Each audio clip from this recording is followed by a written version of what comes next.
우리가 오늘 성경 읽을 열왕기 하 4장에서부터 5장까지 오늘 114 말씀 해당됩니다. 4장과 5장에는 여러 가지 소소한 사건들 참 많습니다. 제가 어제 말씀드린 것처럼 엘리사의 사역은 엘리야는 강력하지만 엘리사는 소소한 일들이 많습니다. 그리고 기적들이 갑절입니다. 갑절의 영감 기억하시죠? 세 사람이 나옵니다. 4장과 5장이 다른 사건들도 있고 또 다른 인물들도 있지만 세 사람이 나옵니다. 첫 번째는 수넴 여인입니다. 수넴 여인을 한 단어로 특징을 지으면 그는 섬김의 여인입니다. 섬김의 여인.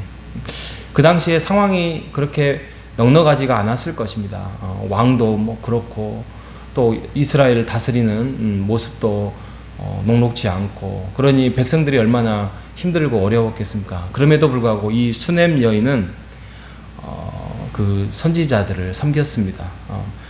올 때마다 음식으로 섬기고, 심지어는 방을 하나 이렇게 마련을 해가지고 그곳에서 쉴 수 있도록 그렇게 했던 여인이다라고 오늘 성경을 말하고 있습니다. 그래서 엘리사가 그 여인에게 없는 게 뭘까라고 이제 물어봤더니 아들이 없음을 알고 아들을 너가 낳을 것이다 라고 합니다. 그랬더니 안 믿지요.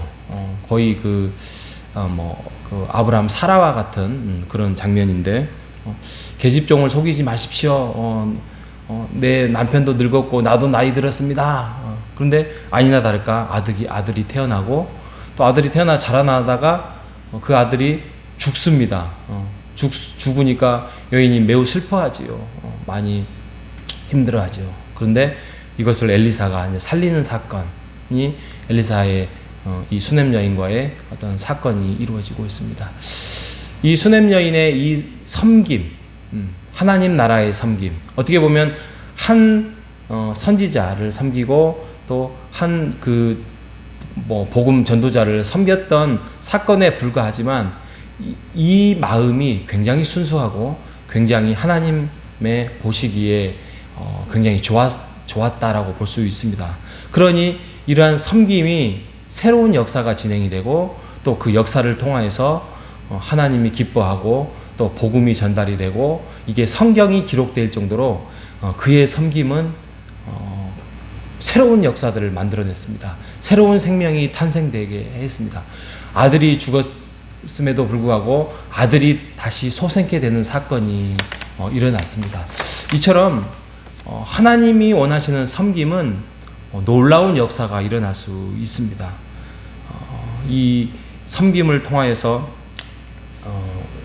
다른 사람을 사랑하고 또 다른 사람을 배려하는 사건으로 이 여인에게 새로운 역사가 시작됐다면 우리가 기억하면서, 이 섬김이 그냥 봉사 개념으로만 생각하지 마시고 하나님의 나라를 세워나가고 하나님이 기뻐하시고 새로운 역사가 시작됨을 알고 우리가 할 수 있는 그 섬김을 우리가 하나님의 나라를 위하여서 섬겨나가는 우리 모두가 되시기를 주님의 이름으로 축복합니다.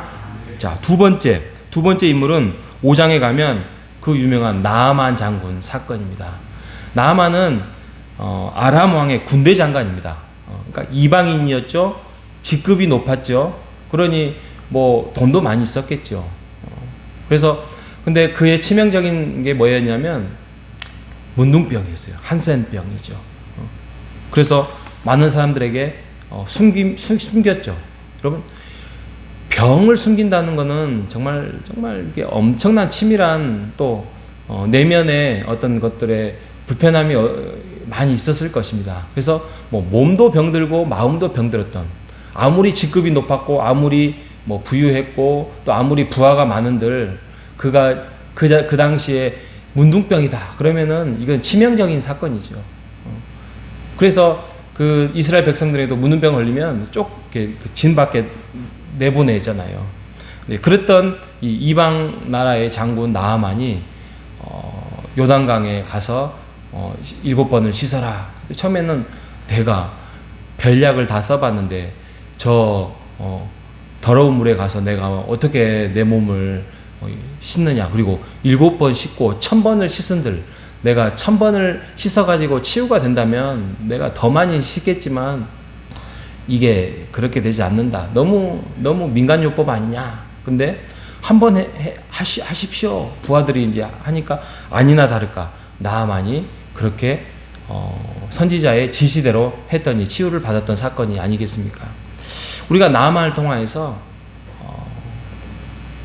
배울 게 하나인 게 뭐냐면 순종입니다. 순종. 내가 가지고 있었던 어떤 그동안의 어떤 어떤 질서 또 상황 이런 것들을 만약에 하나님의 말씀, 하나님의 능력이 우리에게 들려주시고 우리에게 알려주시면 우리도 내가 해봤는데 내가 이렇게 해봤는데 안 됐잖아요. 그렇게 생각할 게 아니라 우리가 먼저 순종해 나가는 여러분 되시기를 바랍니다.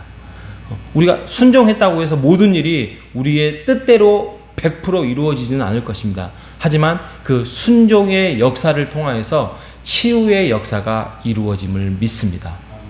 성경이 뭐 나만 사건 뿐이겠습니까? 다른 사건들이 순종을 계속 강조하는 이유는 그게 아까 그 수넴 여인이 했던 행동과 별반 차이가 없습니다. 순종을 통하여서 그게 분명한 하나님의 뜻이라면 그 일로 인하여서 하나님의 역사가 실현이 되고 치유가 이루어진다는 것은 우리의 몸과 마음의 치유가 이루어짐을 확신합니다. 여러분, 하나님 앞에 우리가 부르심이 있다면 또 하나님 앞에 분명한 명령과 또 지시가 있다면 그 앞에 우리가 할 수 있는 순종을 행하시는 여러분 되시기를 바랍니다. 분명히 우리의 몸과 마음이 치유함을 나아만같이 이루어짐을 확신하면서 우리가 오늘 말씀을 기억하면서 그 치유의 역사, 순종의 역사를 이루어나가는 우리의 개인 또 우리의 가정이 되시기를 주님의 이름으로 축복합니다. 자, 마지막 등장한 사람이 게하시입니다. 게하시는 이스라엘 사람이에요. 이스라엘 사람인데 굳이 나아만과 사건을 이렇게 나열했던 이유는 이방인이라 할지라도 하나님께 순종하면 치유를 받는데 이 게하시는 이스라엘 백성, 하나님 나라의 백성임에도 불구하고 그가 탐욕을 품었습니다. 나아만이 자기가 얼마나 기뻤겠습니까? 그 치유를 받고 자기가 줄 수 있는 재물을 많이 헌금 형식으로 드립니다. 그런데 엘리사가 그를 괜찮다. 그러니까 제사를 드리겠습니다. 이제 이런 약속을 하고 가는데 그것을 가는 그 장군을 쫓아가서 게하시가 거짓말로 우리 주인이 뭐 달라고 합니다. 이렇게 해서 그걸 받아가지고 본인이 그를 챙기게 되지요. 이 욕심이지요. 욕심. 그래서 나아만에게 있었던 그 문둥병이 이 게하시에게 가는 사건. 이것을 굳이 그렇게 사건을 이렇게 비교를 이렇게 해 나갈 수 있을까? 왜 했을까? 우리가 이걸 생각을 해보면 이방인이라 할지라도 또 하나님의 이스라엘 백성이라 할지라도 하나님 앞에서 온전하게 행하면 치유함을 받고 이게 하나님의 이스라엘 백성이라 할지라도 탐욕을 품으면 욕심을 품으면 하나님의 영광을 가리면 이건 하나님께 꾸중 들을 수 있는 사건이다 라는 대목을 말하고 있습니다.